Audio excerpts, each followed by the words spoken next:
America এবং ইরানের মধ্যে যে চুক্তি হতে যাচ্ছে, কোনো সন্দেহ ছাড়াই এই চুক্তি মুসলমানদের জন্য সামগ্রিকভাবে একটা বিরাট বিজয়। President Donald Trump celebrated the start of an extended ceasefire with Iran by signing the Memorandum of Understanding. এবং আমেরিকার সাম্রাজ্যবাদের একটা পতনের স্পষ্ট ইঙ্গিত।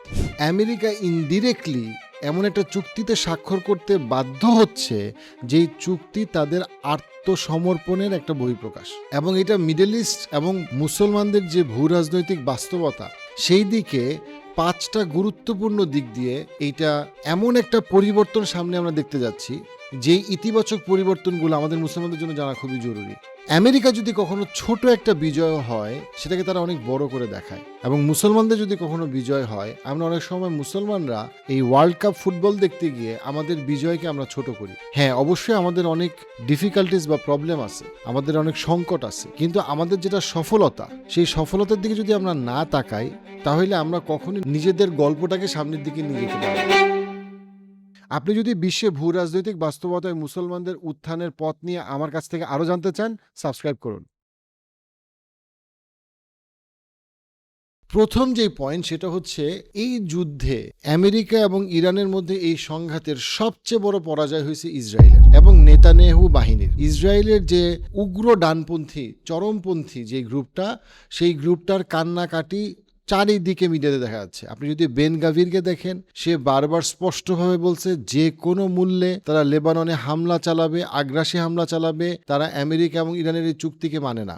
ואנחנו לא יכולים להפסיק להרוס בתים בדרום לבנון, ואנחנו חייבים להמשיך לשלוט בשטח, גם בניגוד לדעתו של הנשיא טראמפ.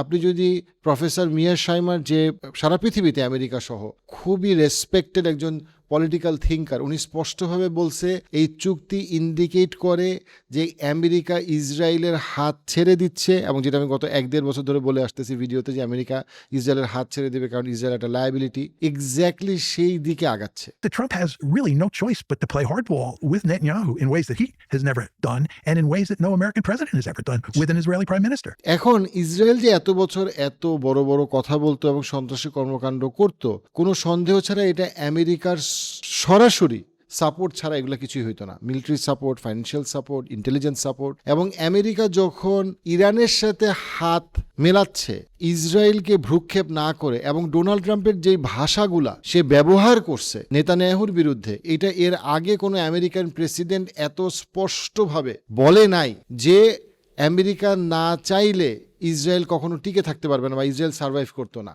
Without me, there would be no Israel, because no other president was willing to do what I did.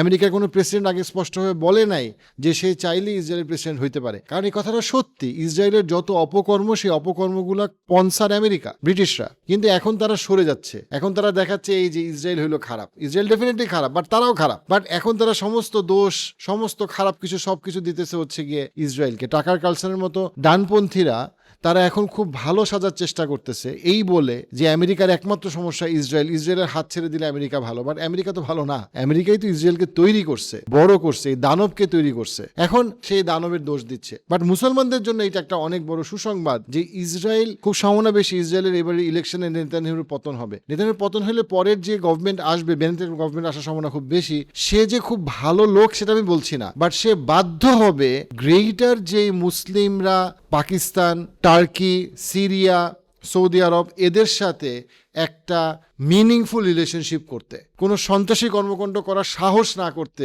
Israel বাধ্য হবে। Israel বাধ্য হবে তার আশেপাশের মুসলিম আরব স্টেটগুলোর সাথে, পাশাপাশি টার্কির সাথে, সৌদি আরবের সাথে, সিরিয়ার সাথে, ইভেন ইরানের সাথেও তার সম্পর্ককে স্বাভাবিক করতে ইসরায়েল মাথা নিচু করতে বাধ্য হবে, কারণ ইসরায়েলের কোনো উপায় নাই। আমি পরবর্তীতে একটা সেপারেট ভিডিও করব যেখানে আমি দেখবো যে ইসরায়েল অ্যাজ আ কান্ট্রি কিভাবে নিজেদেরকে বিক্রি করে দিচ্ছে প্রাইভেটাইজেশনের নামে। ইসরায়েল আসলে একরকম বিক্রি হয়ে যাচ্ছে বিভিন্ন আশেপাশের দেশের কাছে, কারণ ওর দেশের ইকোনমি এবং মিলিটারি সিম্পলি ফাংশন করতেছে না। এবং আমেরিকা যখন হাত ছেড়ে দিচ্ছে এত স্পষ্টভাবে, আমেরিকান প্রেসিডেন্ট যখন স্পষ্টভাবে বলতেছে ইসরায়েলকে যে আমরা সরে আসতেছি এবং সরে আসবো, তখন ইসরায়েলের আর মাথা নিচু করে থাকা ছাড়া আর কোনো উপায় নাই। 2 নম্বর যেটা পয়েন্ট, লেবাননের সংঘাত বন্ধ করতে হবে। এখন এটা সময় বলে দিবে যে এই চুক্তিকে পুরোপুরিভাবে ইসরায়েল ইরান মানবে কিনা, কারণ এখানে দুইটা পার্ট আছে। একটা হচ্ছে গিয়ে হিজবুল্লাহর কর্মকাণ্ড বন্ধ করতে হবে এবং ইসরায়েলের আক্রমণও বন্ধ করতে হবে। এবং আমি ইরানের ব্যাপারে এই যুদ্ধের সংঘাতের ব্যাপারে যে বিস্তারিত ভিডিও করেছি ওখানে আমি স্পষ্টভাবে বলছিলাম যে এই যে যুদ্ধটা হইতেছে এটার দুইটা কনক্লুশনের দিকে যাচ্ছে এবং দুইটা পরিকল্পিত কনক্লুশন আছে। একটা হচ্ছে হিজবুল্লাহকে এবং আইআরজিসিকে দুর্বল করা একদিকে, এবং আরেকদিকে হচ্ছে ইসরায়েলকে দুর্বল করা, এবং এক্স্যাক্টলি ওই দিকেই কিন্তু হয়েছে। আপনি যদি হিজবুল্লাহকে দেখেন, হিজবুল্লাহকে অনেক দুর্বল করা হয়েছে এবং ইসরায়েলকে বাধ্য করতেছে আমেরিকা যে তুমি আর আগ্রাসী অভিযান চালায়ও না। এখন ভবিষ্যতে যদি সেটা পুরোপুরিভাবে মেনে নেওয়া নাও হয়, বাট এই ব্যাপারে কোনো সন্দেহ নাই যে লেবানন আস্তে আস্তে, সিরিয়া যেমন একসময় রিবিল্ড হওয়া স্টার্ট করছে, লেবাননও রিবিল্ড হবে। এবং যখন টার্কি, সিরিয়া, সৌদি আরব যখন আস্তে আস্তে রিবিল্ড হবে, এদিকে কাতার, তখন ইসরায়েলের মাথা নিচু করা এবং প্যালেস্টাইনের একটা স্বাধীন রাষ্ট্র হিসেবে মাথা তুলে দাঁড়ানো, এটা শুধুমাত্র সময়ের ব্যাপার, যেটা অনেক বছর ধরে মুসলমানরা দোয়া করে আসতেছে এবং চাচ্ছে। সো টার্কি, সৌদি আরব এবং সিরিয়ার যে কোয়ালিশন, ইনক্লুডিং লেবানন এবং ইজিপ্ট, এই দেশগুলোর যে কোয়ালিশন, পাশাপাশি ডেফিনেটলি ইরানের সাপোর্ট, সব মিলাই আমরা একটা স্বাধীন প্যালেস্টাইন রাষ্ট্র সামনে দেখার পথে যে আমরা আগাচ্ছি, এটা এই ইরান আমেরিকার চুক্তি খুব স্পষ্টভাবে আমাদেরকে দেখায় দেয়। 3 নম্বর যেটা পয়েন্ট, সেটা হচ্ছে গিয়ে মধ্যপ্রাচ্য থেকে আমেরিকার বিদায়। মধ্যপ্রাচ্যতে আমেরিকান বেসগুলোর যে ক্ষতি হয়েছে, রাডারের যে ক্ষতি হয়েছে, এবং সেই ক্ষতিকে আমেরিকা যেভাবে মেনে নিছে, এটা ইন্ডিকেট করে যে আমেরিকার যে কর্পোরেশনগুলা, তার সাথে জিসিসি, ইরান, টার্কি সহ চায়নার তাদের একটা আন্ডারস্ট্যান্ডিং এখানে ছিল। সেই আন্ডারস্ট্যান্ডিংটা হচ্ছে আমরা আমেরিকান বেসগুলো সরাই নেব, কারণ আমেরিকান বেসগুলো আমেরিকার ইকোনমির জন্য এখন আর কোনো পজিটিভলি কন্ট্রিবিউট করতেছে না। ব্ল্যাক রক চায়নার সাথে ব্যবসা করতেছে, আমেরিকান কর্পোরেট জায়েন্টরা চায়নাতে নেমে আসছে, তারা ব্যবসার এগ্রিমেন্ট করছে, এবং ডেফিনেটলি ট্রাম্প এবং শি জিনপিং এর যে মিটিং হইল কয়েক সপ্তাহ আগে, তারপরে এই যে চুক্তি, এটার সাথে যেটা সম্পর্ক আছে, এটা বলে দেওয়ার কোনো অপেক্ষা রাখে না। অর্থাৎ আমেরিকার দুইটা পার্ট আমি সবসময় বলছি, একটা হচ্ছে আমেরিকান কর্পোরেশন এবং আমেরিকান পিপল। আমেরিকান পিপলের অবস্থা দিন দিন খারাপ হচ্ছে, জিনিসপত্রের দাম বাড়বে, $40 ট্রিলিয়ন ডেট তাদের ঘাড়ে এসে পড়বে, এবং তাদের সব রকম সোশ্যাল ক্রাইসিস এবং ফ্যামিলি ক্রাইসিস বাড়বে এবং বাড়তেছে। কিন্তু যেই মানুষগুলো টাকা বানাইছে আমেরিকান কর্পোরেশন, এই যে $1 ট্রিলিয়ন, আমরা বলি স্পেস এক্স $2 ট্রিলিয়ন, এন্ড এই যে $1 ট্রিলিয়ন মাল্টি-বিলিয়ন ডলার কোম্পানিগুলো, এরা এদের টাকাগুলো আস্তে আস্তে সরায় নিয়ে আসতেছে জিসিসিতে, আস্তে আস্তে এরা টাকা সরায় নিয়ে আসতেছে মোনাকোতে, অর্থাৎ তারা আমেরিকা থেকে টাকা বের করে আনতেছে। আমেরিকান কর্পোরেশনগুলোর কোনো পরাজয় হয় নাই, ব্ল্যাক রকের কোনো পরাজয় হয়নি, তারা জাস্ট এক জায়গা থেকে আরেক জায়গায় ডিল আনতেছে। তারা যখন দেখতেছে যে ইরানের এত অপরচুনিটি সামনে, ইরান হয়তো ডেভেলপ করবে, ইরানও আস্তে আস্তে প্রাইভেটাইজেশনের দিকে কিছু কিছু দিকে যাচ্ছে, তাই আমরা ইরানে $300 বিলিয়ন আমরা ইনভেস্ট করি। অর্থাৎ আমেরিকা যে $300 বিলিয়ন ইনভেস্ট করছে, এটা কিন্তু ট্যাক্স পেয়ারের মানি না, এটা কর্পোরেশনদের money, British corporation, American corporation, GCC corporation. So এই যে জায়গাগুলো, এটা আমাদেরকে ইন্ডিকেট করে যে আমেরিকার দুইটা ভাগ খুব ক্লিয়ার, এবং ডোনাল্ড ট্রাম্প রিপ্রেজেন্ট করে আমেরিকান কর্পোরেশনকে, এবং আমেরিকান কর্পোরেশন এবং জিসিসি এরা সবাই ব্যবসায়ী, এরা সবাই সুন্দর মতো ব্যবসা করতেছে, টাকার ফ্লো এদিক সেদিক আনতেছে, এবং তারা ইরানকে ডেভেলপমেন্টের রিবিল্ড করার জন্য তারা $300 বিলিয়ন ঘোষণা করছে। তারা জাস্ট টাকা বানাবে, টাকা ইনভেস্ট করবে, সেই চিন্তায় আছে। এবং এর মধ্যে আমেরিকান বেসগুলো যখন তাদের জন্য অ্যাসেট ছিল, যেটা দিয়ে তারা ইরাক অথবা আফগানিস্তান অথবা বিভিন্ন জায়গায়, লিবিয়া, সিরিয়া সব বিভিন্ন জায়গায় তারা তাদের রিসোর্স এক্সট্রাক্ট করছে, তারা ইউজ করছে সেই টাকা। আজকে যখন তারা দেখছে যে এই বেসগুলো এখন আর তার কাজে লাগতেছে না, ইরানের আক্রমণ হয়েছে, এখন এই বেসগুলো এক্সপেন্সিভ হয়ে গেছে, সৌদি আরব সহ, কাতার সহ এই কান্ট্রিগুলো চাচ্ছে তাদের নিজেদের মিলিটারি স্ট্রং করতে, পাকিস্তান এবং টার্কির সাথে এবং চায়নার সাথে আতাত করতেছে, তখন তারা সুন্দর মতো কি করলো, তারা তাদের ইনভেস্টমেন্ট পোর্টফোলিওটাকে এই জায়গায় ইনভেস্ট না করে এই জায়গায় ইনভেস্ট করতেছে। That's what BlackRock is doing. That's what Vanguard is doing. So আমরা দেখতে পাচ্ছি আমেরিকান সাম্রাজ্যবাদের মধ্যপ্রাচ্যে পতন হয়েছে, এবং এই পতনটা মুসলমানদের জন্য, মানে এর থেকে সুসংবাদ আর কি হইতে পারে, যে মুসলমানরা এখন সত্যিকার অর্থে, মধ্যপ্রাচ্যের মুসলমানরা এখন সত্যিকার অর্থে স্বাধীনতার পথে আগাইতে পারবে, যদি না তারা তাদের মধ্যে কোনো গন্ডগোল শুরু করে।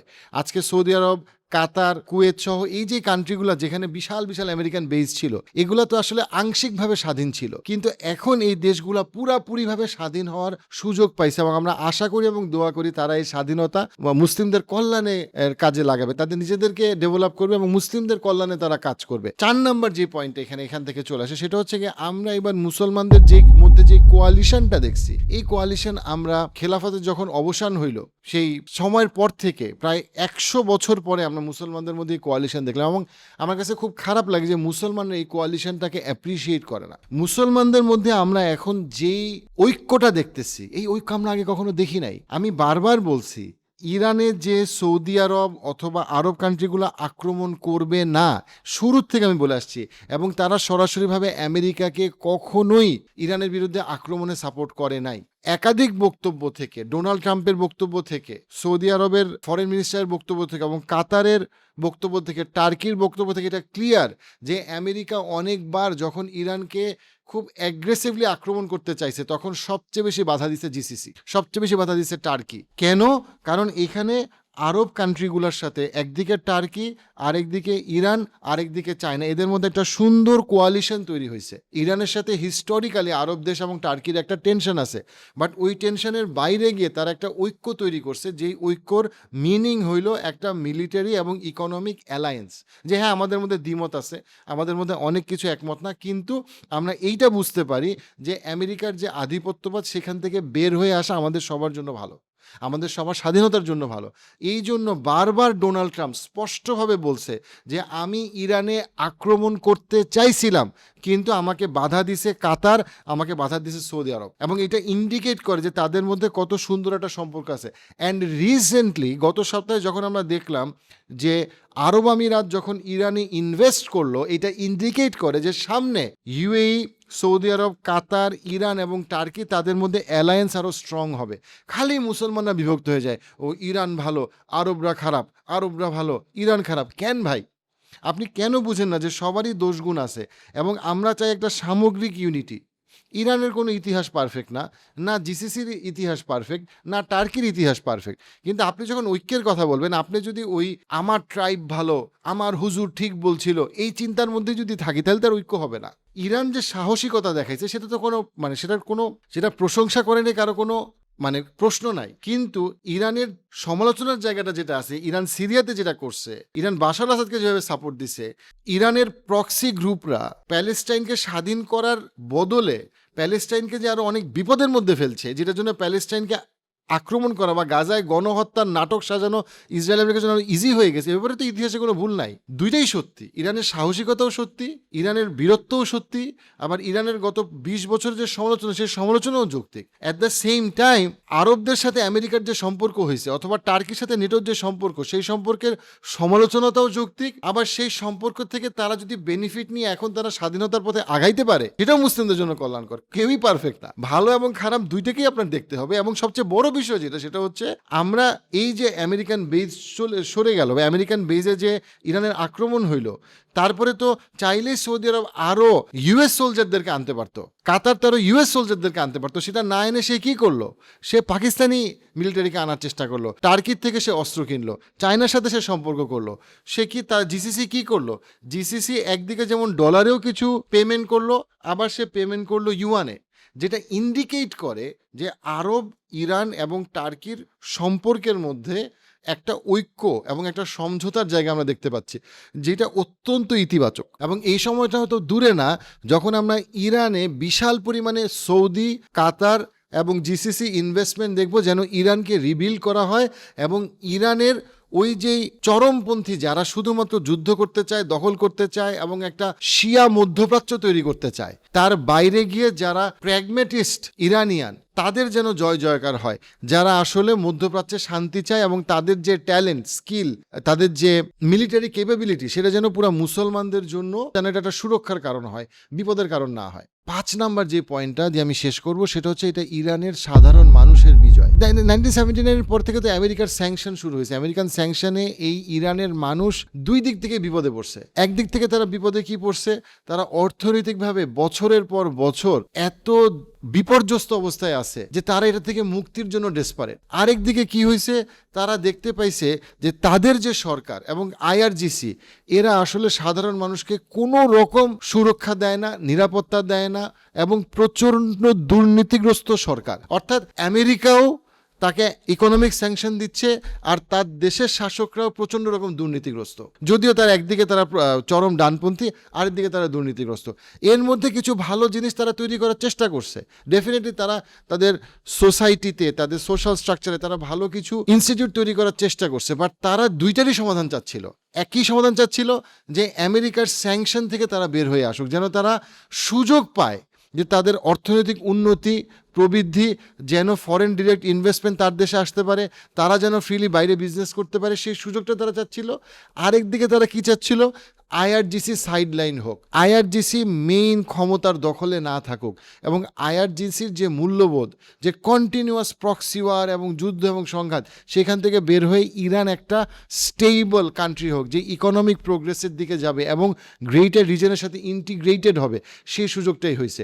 আমরা যদি দেখি আইআরজিসির সমস্ত কমান্ডারদেরকে, অলমোস্ট সমস্ত কমান্ডারকে হত্যা করা হয়েছে। আয়াতুল্লাহ খোমেনির যে ছেলেকে, মুস্তাফা খোমেনিকে যখন আনা হয়েছে, তাকে আপনি কখনোই মিডিয়ার সামনে দেখবেন না, মিনিং সে আসে কিন্তু তাকে একটা পাশে একটা সম্মানজনক জায়গা দিয়ে রাখা হয়েছে। অর্থাৎ তাদের যে আয়াতুল্লাহ খোমেনির যে লেগাসি, সেই লেগাসিকে তারা রেসপেক্ট করে রেখে দিছে। কিন্তু আমরা যদি দেখি যে যাদেরকে সামনে আনা হয়েছে, যেই গ্রুপটা এখন ইরানের নেতৃত্ব দিচ্ছে, নেগোশিয়েট করতেছে, এরা হইল ইরানের ওই প্র্যাগম্যাটিস্ট গ্রুপটা, যে প্র্যাগম্যাটিস্ট গ্রুপটা আর প্রক্সি ওয়ার আর সংঘাতের দিকে ফোকাস না করে তারা ফোকাস করতে চায় ইকোনমিক ডেভেলপমেন্ট এবং ইন্ডিপেন্ডেন্সের দিকে। এই যে $300 বিলিয়ন ইনভেস্ট করার কথা বলা হয়েছে, এটা কিন্তু প্রতীকী এই সেন্সে, এই $300 বিলিয়ন কয়েকদিন পরে $1.3 ট্রিলিয়ন হয়ে যাবে। কেন? কারণ যখন এই ইনভেস্টমেন্ট আসা শুরু করবে, সবাই ইনভেস্ট করা শুরু করবে। কেন? কারণ ইরান একটা ইকোনমিক জ্যাকপট। ইরানের ইকোনমি এখন আজকে এটা একটা কি বলবো, মানে আন্ডার প্রাইসড স্টক, এই স্টক প্রাইস অনেক বেড়ে যাবে। তাই বড় বড় বিলিয়নিয়াররা এখন ইরানে ইনভেস্ট করা শুরু করবে, যখন স্যাংশন আপলিফট করার কথা হয়েছে। সো এই $300 বিলিয়ন জাস্ট শুরু, এটা হয়ে যাবে $2 ট্রিলিয়ন, এবং এটার একটা বিশাল পরিমাণ টাকা ব্রিটিশ আমেরিকা থেকে আসবে, আবার জিসিসি থেকেও আসবে। দেখা যাবে আমেরিকান কর্পোরেশনরা এখানে ইনভেস্ট করতে আগ্রহী। ওয়াই? বিকজ দে নো যে এটার ইকোনমিক প্রসপেক্ট অসম্ভব ভালো। সো ইরানের মানুষ যে সাহসিকতা দেখাইছে, ইরানের সাধারণ মানুষ যে মুক্তি পাচ্ছে, আমরা আগের বছর দেখলাম সিরিয়ার মানুষ মুক্তি পাইল, এই বছর আমরা দেখলাম ইরানের মানুষ মুক্তি পাচ্ছে। ইনশাল্লাহ লেবাননের মানুষ মুক্তি পাবে, এবং সবচেয়ে বড় কথা প্যালেস্টাইনের মানুষও আস্তে আস্তে মুক্তির পথে যাবে ইনশাল্লাহ। কিন্তু ইরানের মানুষ যে এখানে মুক্তি পাচ্ছে, এটা আমাদের জন্য খুব বড় একটা ব্যাপার, যে ইরানের সাধারণ মুসলমান যারা ইকোনমিক প্রেশারে প্রচণ্ড বিপদে ছিল, যারা বারবার কখন আবার ড্রোন অ্যাটাক হয়, কখন আবার কে মারতে আসে, এবং তারা কয়েকদিন পর পরে যেই নিজেদের দেশের গভর্নমেন্ট দ্বারা একদিকে তারা অত্যাচারিত, আবার তারা আমেরিকান সেকশন দ্বারা অত্যাচারিত, এবং এই যুদ্ধের মধ্যে অনেক সাধারণ ইরানিয়ান মারা গেছে, ব্যাপারে কোনো সন্দেহ নাই। প্রচুর পরিমাণে ক্ষয়ক্ষতি ইরানেরও হয়েছে, কিন্তু দিনের শেষে ইরান একটা রেজিলিয়েন্ট জাতি, তারা সারভাইভ করছে, তারা যে সাহসিকতা দেখাইছে, এটা নতুন ইরানের জন্ম দিবে। যেই ইরান একদিকে শুধু স্বাধীন সেটাই না, বরং ইরান তার কালচার, ইরান তার মানুষ, ইরান তার টেকনোলজি নিয়ে সারা পৃথিবীর সামনে মাথা উঁচু করে দাঁড়াবে, এবং তারা গ্রেটার মুসলিম উম্মার সাথে আরও ইন্টিগ্রেটেড ওয়েতে কাজ করবে। এবং এখানে আমরা শিয়া সুন্নির মধ্যে বিভেদ আমরা আস্তে আস্তে কম দেখব, এবং আমরা যেহেতু আমেরিকার যে দাপট, আমেরিকার যে কলোনাইজেশন, সেখান থেকে যখন ইরান, আরবরা এবং টার্কি বের হয়ে আসবে, তখন আমরা তাদের মধ্যে সমন্বয় দেখব, এবং ইনশাআল্লাহ ইসলামের বিজয় আসবে ইনশাআল্লাহ, এবং ইনশাআল্লাহ মুসলিমদের জন্য আরও সুখবর আমরা সামনের বছরগুলোতে পাবো। পরিশেষে বলতে হয়, আল্লাহ কোরআনে বারবার যেটা বলেছেন, তারা পরিকল্পনা করে, আল্লাহও পরিকল্পনা করে, এবং আল্লাহর পরিকল্পনাই সর্বোত্তম। আল্লাহর পরিকল্পনাই টেকে, আল্লাহর পরিকল্পনাই স্থায়ী। দেখেন, তারা ইরানে আসছিল ইরানকে শেষ করে দিতে, ইরানে তার পছন্দের মতো পাপের সরকার আনতে, তারা আসছিল ইরানের ন্যাচারাল রিসোর্স নিয়ে যেতে, তারা আসছিল হরমুজ প্রণালীর নিয়ন্ত্রণের জন্য, তারা কত কত গ্রেটার ইসরায়েলের গল্প বলছিল। আজকে ইসরায়েল সংক্ষিপ্ত হয়ে যাচ্ছে। আজকে যে হরমুজ প্রণালীর নিয়ন্ত্রণ ইরানের কাছে ছিল, এখন সেই হরমুজ প্রণালীর নিয়ন্ত্রণ ইরানের কাছে শুধু না আসে সেটাই না, ইরান জানে নিউক্লিয়ার পাওয়ারের থেকে এই হরমুজ প্রণালী তার কাছে বেশি গুরুত্বপূর্ণ, এবং সে চাইলেই সুইচ বন্ধ করে দিয়ে সারা পৃথিবীতে 12টা বাজায় দিতে পারে।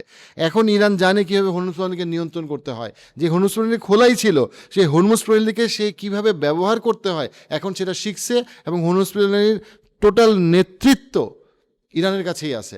এবং ইরানের যে অ্যাকাউন্টগুলো ফ্রিজ করা ছিল, সেই অ্যাকাউন্টগুলোও কিন্তু খুলে দেওয়া হইল, ইরানের ইকোনমিক স্যাংশন থেকে আপলিফট করা হইল, এবং ইরানে তারা $300 বিলিয়ন ইনভেস্টমেন্টের মাধ্যমে ইরানের ইকোনমিক রেভলিউশনের সূচনা করে দিয়ে যেতে বাধ্য হইল।